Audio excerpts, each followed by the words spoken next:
Aquarius and Aquarius rising, this is your forecast for the full moon in Cancer in the sixth house. This has to do with your body, your mind-body connection. It does feel like, again, it's time to look at your health and well-being. And actually, you may, with this full moon, get clarity on an issue of nutrition, of self-nourishment, of managing your diet and taking better care of your physical body. This is a moment where health issues get really highlighted, where you're really looking at, how do I feed myself? How do I take care of my body? And what needs to, or I am much clearer now on what needs to be done. That may be a way that this shows up. So Aquarius, you just had this huge paradigm shift with Saturn and Jupiter moving into the first house, and you are probably still acclimating to this new energy. It is quite intense. It does put the focus on you in a way you've never experienced. And it's okay for you to take a rest or a minute over this next week to try and integrate what all this means for you. But I definitely feel like the physical body is highlighted this week for Aquarius and Aquarius rising, whether we're pointing to Saturn in the first with Jupiter there, or whether we're pointing to the full moon in Cancer in the sixth house.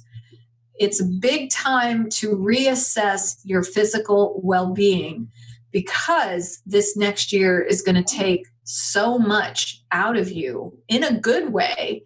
You're going to be on the spot, teaching, learning, sharing, planning, initiating so much next year that it's very essential for you to reassess your diet and your health routines in this week so that you can move into the next year with enough energy and clarity of mind and focus, because it's going to be very busy. I do want to talk about, the Venus square Neptune.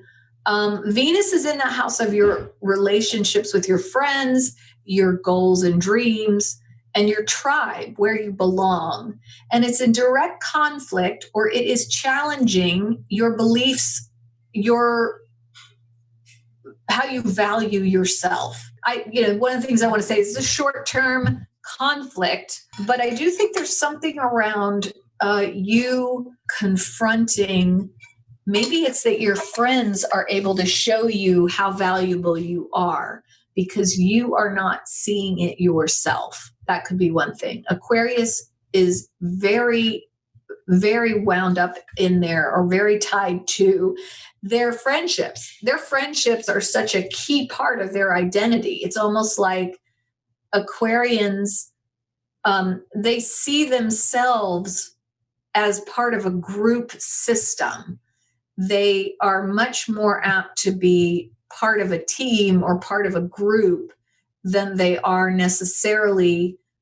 And this is the paradox of Aquarius. They want to be part of a group, but they also see themselves as outsiders. It's a very weird thing. And that may be why Aquarians get the stereotype of being eccentric, because on the one hand, they're very unusual in the way that their life unfolds is not conventional.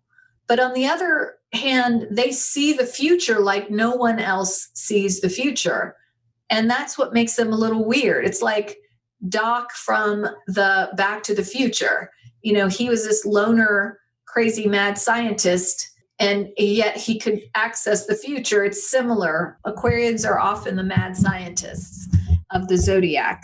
So, and you are really you're really being called to the carpet to show up, Aquarius, this year in a very big way. You're important to the next, to leading the rest of us into the next paradigm. And that's why, this idea of self and the way that you value yourself is going to be so crucial, because people are coming to you for help and guidance. And so you need to believe in yourself. With Neptune in the second, that's kind of wobbly. It's like you're trying to build a building on quicksand.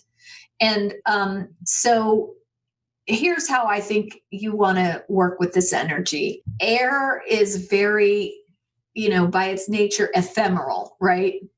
And you air sign folks really do need not only fire sign folks, but earth folks to help them ground their airy nature in something elementally solid. This full moon is in the water sign, but it's opposite, Capricorn. You also have Pluto in that 12th house. And it's in an earth sign. Pluto is really like your personal power is just getting ramped up.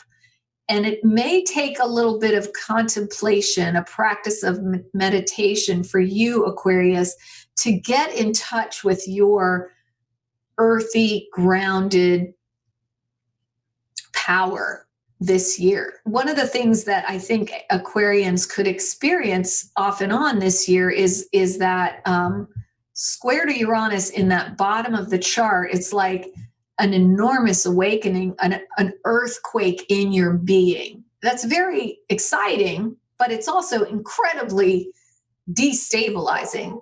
And so I think for Aquarians, my advice over this week would be use this full moon to get grounded in the body, because you spend all this time up here in the world of ideas, but you're going to need to be grounded moving into this next phase. So go into the Capricorn a little bit. It's going to take practice or effort because it's it's in your subconscious. The earth in your chart's in the subconscious. But use that subconscious, that meditative state, it's a meditative state you almost have to put yourself into a trance, Aquarius, to get to your earthiness, which again is very counterintuitive. But I do feel like that's going to be important for you to get grounded before we move into the new year. Venus square. So that's the Venus square Neptune piece of this.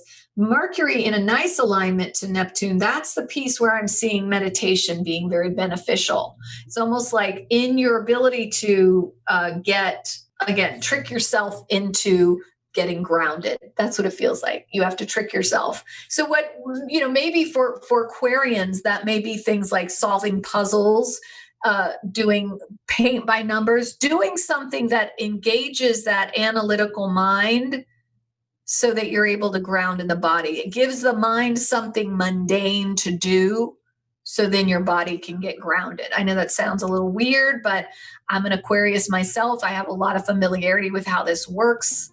That would be my advice.